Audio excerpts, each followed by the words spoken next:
The dynamic between my husband John and his parents was always strained, like a delicate structure where each piece needed the others to stay intact. If one piece faltered, the whole thing seemed on the brink of collapse. This uneasy balance became even more apparent after John's father passed away 3 years into our marriage. His father, who had struggled with high blood pressure, likely succumbed to a heart attack. John's father had been a strict and demanding figure, instilling in him a relentless drive to excel from a young age. In contrast, I was raised in a more relaxed environment, free from such intense pressure. It's harsh to admit, but in a way, John's father's death seemed to lift a heavy burden from him. As John gazed at his father's portrait, it was as if he were finally released from a lifelong straitjacket. However, this newfound freedom did not lead to positive outcomes. Instead, John plunged into a dangerous spiral of gambling, sinking deeper into a destructive habit. John works as a salesman at a major corporation, and we both contribute to our household expenses while living with his parents. After covering our savings and living costs, we had some leeway with our remaining salaries. However, John began to pour his share into gambling. When that wasn't enough, he started dipping into our living expenses, using funds meant for meals with colleagues and entertainment. Initially, I felt sympathy for him. I read that gambling addiction can be managed with proper support, so I tried every possible method to help him recover. It was heartbreaking to consider abandoning someone I once loved. But when I proposed taking over the household finances to prevent further loss, he reacted with anger. He accused me of trying to take his money and flatly refused to let me manage our finances. Despite my explanations about gambling addiction, he dismissed my concerns, insisting that he simply needed to spend a bit of money to relieve stress and accusing me of treating him like he was ill. Despite my warnings, John dismissed my concerns with a harsh retort. "You're not my mother to nag me. Living expenses are necessary, but I need gambling." He began using the money without shame. 3 months after his father's death, he was channeling his entire salary into gambling. My mother-in-law remained completely unaware of John's troubles. He never showed his flaws around her. Instead, he maintained an image of being the pampered and comforted son, a stark contrast to his father's strictness. John likely feared her disapproval, which only fueled his efforts to hide his behavior. I suspect that John's excuses for his gambling stem from a deep-seated guilt. As a result, I became the target of blame. My mother-in-law, who never had much affection for me, sided with John. She scolded me, saying, "Emily, I've heard from John that you shouldn't always criticize him. A wife is supposed to support her husband. As his mother, I know everything about him. He's sensitive and not the type to say harsh things, but you push him to do so. Your nagging is unbearable. You're really the worst wife." My mother-in-law's harsh remarks were relentless, even as I tried to address John's gambling problem. She dismissed my concerns, saying, "You're making a mountain out of a molehill. A little gambling is just men's socializing, right? Instead of meddling, maybe you should improve your housekeeping skills. I've seen your room. It's a mess with dust everywhere. What's this? You went into my room without permission. That's why some of my clothes are missing. Oh, is that a problem? This house is mine now. With Dad gone, I can do whatever I want. I'm actually doing you a favor by getting rid of unnecessary stuff." And with that she left, laughing loudly as she went. After his father's death, my mother-in-law's true nature emerged. Her hostility was no longer limited to sharp comments. She began rummaging through my room and discarding my belongings.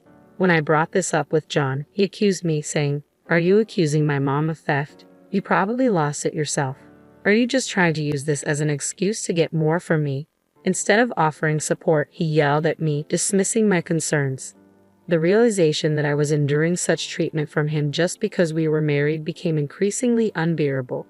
The situation reached a breaking point when I discovered John had been dipping into our future savings. It was clear to me that divorce was the only viable option, but given how John treated me like an unpaid housekeeper, I wondered if he would ever agree to a divorce willingly.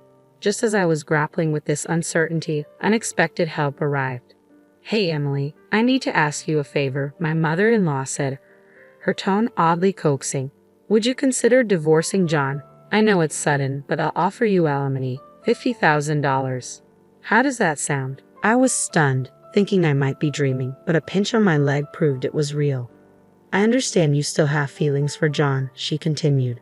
"You always made me out to be the villain to get his attention, but you're not a good match either. John is exhausted from your nagging and lies, and the money you both saved. did you use it for yourself, despite claiming it was for future children?" I was speechless, overwhelmed by her revelations. It seemed John had shifted the blame for his financial misdeeds onto me.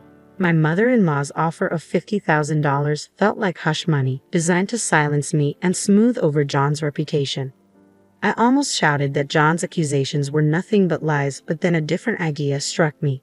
It was distasteful, but if I played along, I could secure a divorce along with alimony. Since it was my mother-in-law's proposal, John wouldn't likely refuse it. "Understood. I accept your offer," I said, forcing a smile. "Thank you for your generosity." With my mother-in-law orchestrating the process, the divorce was quickly finalized. I made sure to secure my portion of the remaining savings. I received a written agreement for the alimony from my mother-in-law, which was transferred without delay. I was relieved, knowing the money likely came from my father-in-law's inheritance. I rented an apartment near my office, complete with a spacious walk-in wardrobe and a loft. The impact of money was astounding. Living in such a desirable place quickly made me forget the mistreatment I had endured from John and his mother. 5 months after the divorce, my mother-in-law reached out to me. I hadn't changed my phone number, and as I glanced at my phone, her voice came through, pleading, "Emily, please help me." I was taken aback by her desperation as she continued, "I regret how things ended. Please, can you help me?" My mother-in-law began to explain her predicament. It became clear that her push for the divorce was influenced by John's statement, "I want to live just with you, Mom." John had likely painted a skewed picture of me, focusing on my supposed nagging while concealing his gambling addiction. My mother-in-law, thrilled by her son's desire for closer proximity, failed to see his ulterior motive. After I left, John convinced her to transfer the house into his name, assuring her, "You can trust me with the finances. It was going to be my inheritance anyway." She agreed without question, but this proved to be a grave mistake. Once the house was in his name, John immediately took out a mortgage on it. My mother-in-law only discovered the extent of the issue 2 days ago when she received a foreclosure notice. When she confronted John, she learned that he had repeatedly missed mortgage payments, and it had been over 3 months since the last one. All the money, his inheritance, the savings, and his salary, had been squandered on gambling. Her shock intensified when John coldly remarked, "Dad's inheritance should still have your share, right? That should buy us some time before the foreclosure." My mother-in-law responded that there was no money left. It had been spent on my alimony and luxury items. Furious, John yelled at her, "Why did you pay alimony behind my back? Get it back. $50,000. Are you out of your mind?" Eventually, my mother-in-law contacted me, demanding that I return the $50,000. I replied, "Even if you ask me now, I can't return it. I have a written agreement, and there's no obligation for me to give it back." As I spoke, memories of her mistreatment began to resurface, fueling my anger. My mother-in-law's tone shifted to one of indignation. "How can you be so heartless when family is in desperate need? You should naturally help out of pity. You're really the worst, completely heartless." I repeatedly tried to address John's gambling problem, but you brushed it off and dismissed my concerns as overblown. Now you're the one talking about family. It's not like I was unaware of the situation. If you had been more forthright, I might have listened. This is your fault. You need to deal with it. Your selfish attitude. Clearly, like mother, like son, aren't you the one who prided yourself on knowing everything?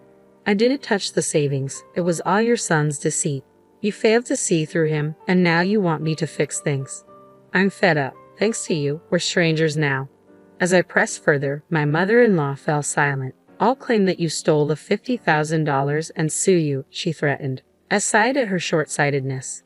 "Given what you've just said, it will be clear that it's a false claim. I recorded this call for evidence." "What did you say?" "It's a call from the mother-in-law who kicked me out." Why would anyone expect anything good? There's no way she could accuse me of theft, especially with a written agreement. With that, my mother-in-law had nothing more to say. "Are we finished here? Resolve this with your son. If I receive another ridiculous call like this, I'll consult a lawyer and pursue it as far as necessary.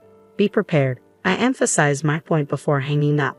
After that, there were no more calls from my mother-in-law, though John did reach out, asking to reconcile. Due to repeated missed payments and eventual default, the family home was auctioned off, and both John and his mother were evicted.